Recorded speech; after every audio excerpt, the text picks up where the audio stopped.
Бүгін 27 маусым 2025 жыл.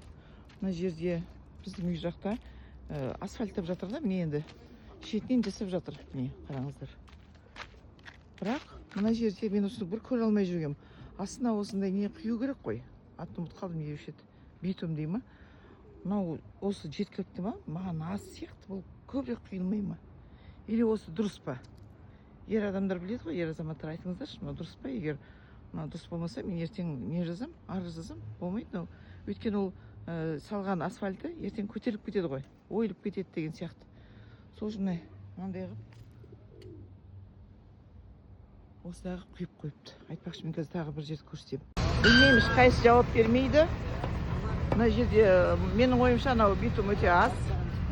Бірақ ешкім, мына басты кім десе мыналар үндемей отыр. Қандай фирма екенін білмеймін. Қазір акиматқа звондап сұрау керек. Бұл жерде акиматтың адамдары келіп тексеру керек шығар, қарау керек шығар. Ешкім тыңдаған жоқ. Мен айтқанымда мына жерде не аз деп. Битум аз дегенімді. Енді уже төсейін деп жатыр асфальтта. Сол жағдай қазір сен осындаймын. Сол емес, сол битум қандай болды, сол күймен салайын деп жатыр. Қазір жауап. Енді бұны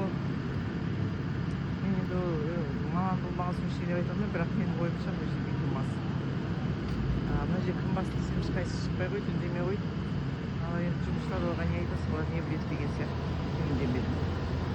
Бірақ түсіріп алып, енді осыны акиматқа жіберу керек. Қаншалықты мынау